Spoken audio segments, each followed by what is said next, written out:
Well, courtesy of the Lion Foundation and obsolete Lion Motors, your motorcycle car service, classic custom car motorcycle fabrication, classic vehicle displays at Home 87 Main Road in Pleasant Point here in South Canterbury. Obsolete Iron Motors at gmail.com, the home of the twin-engine Triumph motorcycle land speed record. And is that? Oh, goodness. Oh, okay. Oh, that's right. It was one of those ones that was bent. Was in fact it was my one earlier. But so please not.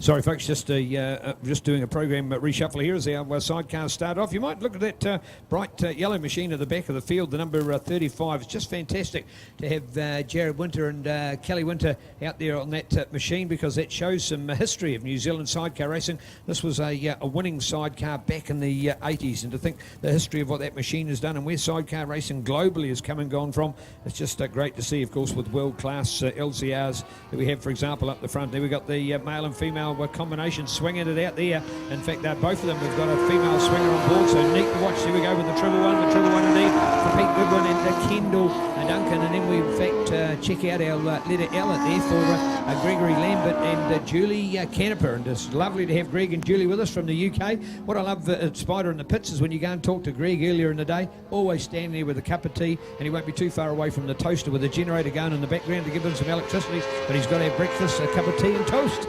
More importantly, mate, that guy's on a 600. There's two 600s out there. Last weekend I commentated all weekend. He was only 600 out there, but Gordy McEwen and Jeff Davies on number 19 are also 600. What I'm saying is there's a 600 Formula 2 bike there right up the sharp end. So we've got 1000cc versus 600 pushing away. And this is only a borrowed bike. Actually turns out to be his old bike. He owned it for 12 years and got a podium at the Isle of Man on it. This is the one he's riding, and that's incredible all these years later. In fact, that's not his bike, sorry, that's the Gordy McEwen bike. It was Lambert's old bike. So he's come back, he's got on the bike and had a look at it and said, we did this and we did that, but right now, out of the hairpins, still holding second place. Unfortunate retirement for Andy Scrivener and Tina McEwen there on the 99 bike through the bus stop there. They're out of it, the bike, and just watching the race. They'll be a little bit annoyed, but Pete the Pirate coming through on 111. Earl, Greg Lambert and Julie Caneper in behind them. Drew Mayer and Alan Dillon, they led a race for the entire lap last weekend, which is for their third season sidecar racing. They were just absolutely elated with.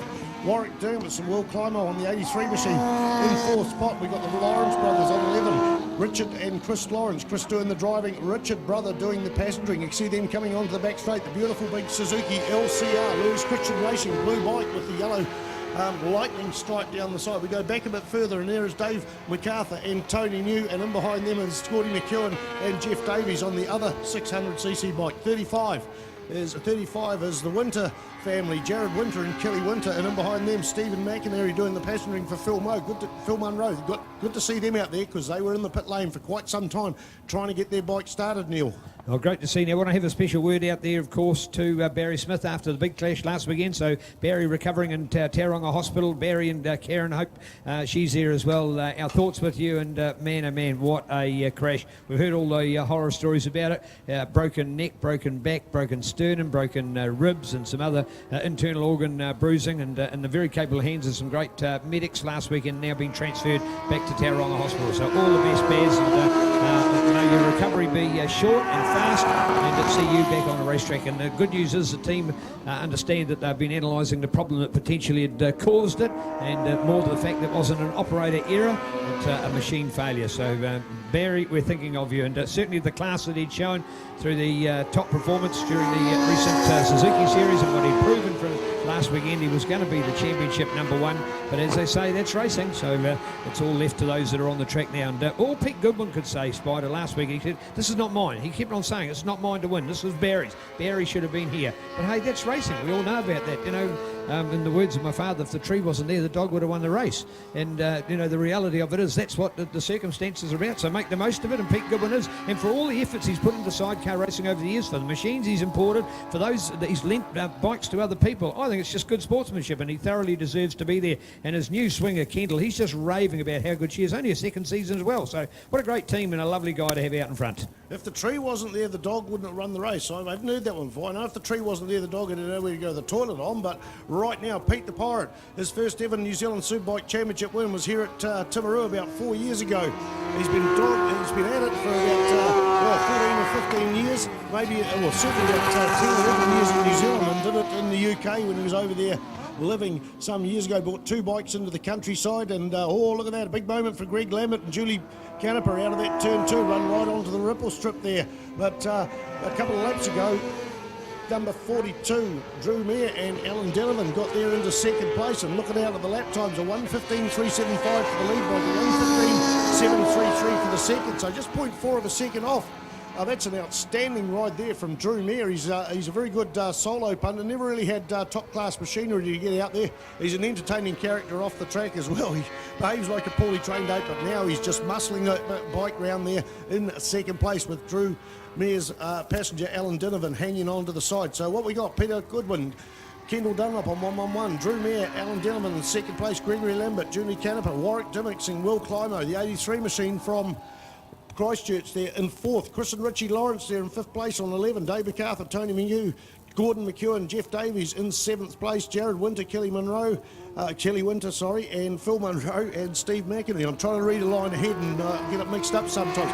Here we go. The split was last lap was a 1.606 second. It's now down to 993. So wow, they're pulling them in. 42's pulling in the 111. I see no pit boards. Oh, there's one pit board down there, and that is the 111 machine. I don't know whether it went out there, but right now Pete the Pirate will start to hear that bike reel them in, and he'll have to put the pedal to the metal.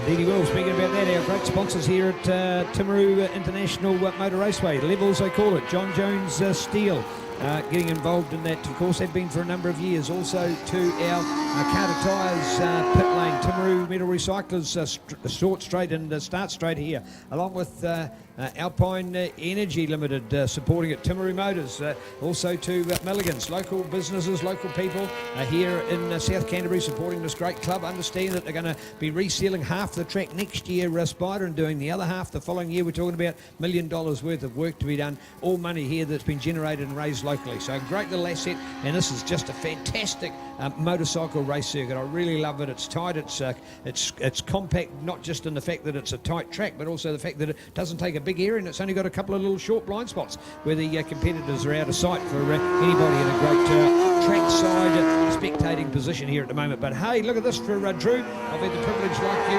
Spider, and seeing Drew on board at the Cold Kiwi Rally amongst his fellow motorcycle madmen each year up there underneath Mount Ruapehu, but to now see him going so well on a motorcycle, and look how close he's getting. We're talking of a serious contention here, yeah, and Pete and Kendall aren't going slow either, so bring it on. This is a whole different Drew than we've seen in the past. Well, it was well over 1 second 2 laps ago, then it dropped to 0.663. It's now back over to 1.010, but I reckon they don't have that gap there now. I reckon they're closing in, and great to see in the Obsolete Iron Motors sponsored class, the sidecar racing. And I think Gilbert Bailey is the man from Obsolete Iron Motors at present point. He was down here sponsoring the CAMS meeting sidecars a month and a bit ago, about 5 weeks ago. He also, I think, went out there and had a bit of sidecar passengering. So good to see the man have skin in the game as well. Over to the hairpin there with 2 laps to go. It still is Pete the Pirate and Kendall Dunlop there. Drew Mayer, Alan Denovan. Now it is the 600, the first of the 600. There's only 2 out there, Gregory Lambert and Julie Canepa in 3rd spot. 83 followed by 11, the Lawrence brothers from Auckland. Mate, this is their 30th season racing, is it there, Neil Ritchie? 30th? Yes, indeed. Yeah, first ever race at Ruapehu will be 31st, because this is 2018 and they started in 87. So there you go. That is this is 31 years they're into now. So what an amazing record, and it hasn't been too many years where the boys have missed out on it. We had a little bit of a spell where the sidecars didn't come to the South Island. They only raced in the North Island to try and build up the numbers. There was only probably 2 or 3 competitive chairs in the South Island. North Island guys were saying, well, we just to go to a championship down there for 3 other guys, can we wait and see that the South Island builds and encourages more sidecar racing? And so they sort of had a little bit of a buffer for a while, but everybody's settled now and realising it's a New Zealand championship. We've got to compete in both islands in the country, and having sidecars down here is absolutely fantastic, because as we well know, Spider, it still brings back the spectators. Oh, definitely, and I've won 3 New Zealand championships, and my favourite circuit, sealed circuit, would have to be Timaru here at Levels. It's just outstanding to watch from, outstanding to ride. I loved all the other circuits, but this is the highlight for me. And sometimes what happened there, Neil, is when we had the New Zealand Championship starting up north, there was a couple of machine failures, a big crash at Whanganui took out 3 of the top sidecars, and there just wasn't enough to fill a field down here. Look at this, coming onto the front straight, we're looking out for the white flag there, and there's only a bike length in it between first and second. Drew Meyer, where's he going to try and get past Pete the Pirate? Oh, it's a checkered flag, sorry, I missed the white flag. Oh, look at it. You see that? You see that at the moment? That was so good to watch there. Great effort indeed, because Alan Denovan, he was just whacking Drew's back as they'd crossed over on the finish line. They were so excited for that, and Drew was a serious chance of getting up on the inside of Pete the Pirate. We may Best see this lap, on a... fastest lap, 1:15.373. Pete the Pirate, 1:15.375, just 0.02 of a second slower.